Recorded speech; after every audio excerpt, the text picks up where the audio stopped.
Chapter 8, Regression Wisdom. So in the previous chapter, we talked about the residual plot a little bit. We're going to go into a little more detail in this chapter on what to look for to make sure that you have a linear relationship. So the linear model, it assumes that you have a linear relationship in your data. And the residual plot will sometimes reveal subtleties that you may not see in your actual data plot. So just as a reminder, we're looking for a residual plot that has no patterns or trends, right? We just want to see a random scattering of points.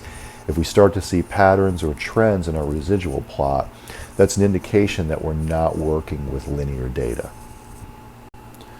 So this residual plot is a random scattering of points. We don't see any clear patterns, we don't see any clear trends, we don't see any outliers. So this would be an example of what you want to see when you're looking at your residual plot. This residual plot, on the other hand, shows a very clear, distinct pattern. We have a U shape or a V shape. Okay, so what that's telling us is because we have positive residuals at the lower values of x and the higher values of x, what that means is our model is under-predicting at those values of x. Now in the middle, we have values that are negative residuals, which means that at those values of x, our model is over-predicting, and that's giving us that U shape. Okay, here is another example where we have a distinct pattern, and this would be an inverted U. So it's similar to the last one we just looked at, it's just flipped upside down. So in this case, at the lower and upper values of x, we are over-predicting because our residual is negative. And then at our middle values of x, we are under-predicting because our residuals are positive there. So here is a third example of a residual plot with a distinct pattern. And this one is a fan-shaped pattern. And I drew arrows in there just to make it easier for you to see. But in this particular case, it looks like our model is predicting well at lower values of temperature, because it looks like our x value here is temperature. So our residuals are close to zero.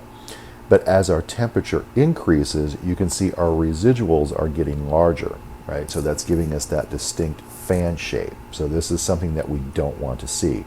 So the previous three slides are examples of a nonlinear relationship, whereas our first slide that we looked at that showed the random scattering, that's what you want to see when you're looking at a residual plot.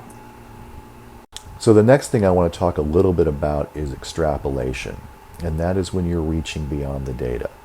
So when you build your model, you have a set of data. You have a set of x's and you have a set of y's. After you build your model, if you insert a new x value that is outside of the boundaries of the x values that you use to make the model, your model becomes less trustworthy. And the farther that that x value is from your x bar, or the mean of your x's, the less trustworthy that predicted value becomes, because you're getting farther and farther away from the data set that you used to build the model. So once you venture away from your data set of x's into what's considered to be new x territory, that prediction is now called extrapolation. Okay? And extrapolation can be dubious because it requires the assumption that nothing is going to change about the model as you get outside of the boundaries that you used to build the model.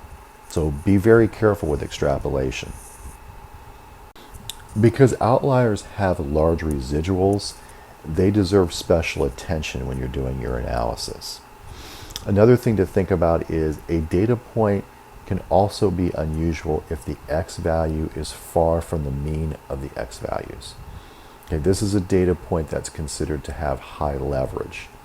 And what that means is that has the potential to change the regression line.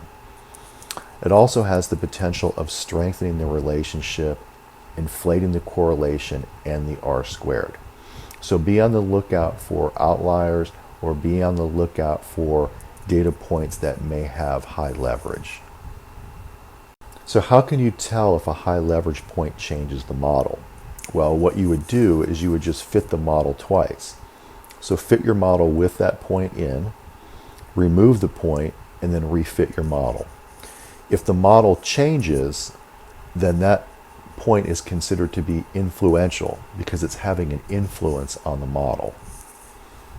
Okay, we had talked about this earlier, but I want to go back and revisit it. So no matter how strong the association, no matter how large the r-squared value, no matter how straight the line, there is no way to conclude from regression analysis alone that one variable causes the other. With observational data, as opposed to data from a designed experiment, there's no way to be sure that a lurking variable is not the cause of any apparent association. Now, in a later chapter, we're going to talk about observations versus experiments. We're going to go into a little more detail on that. But from an observation, there's no way to prove cause and effect. Okay? Correlation does not equal causation.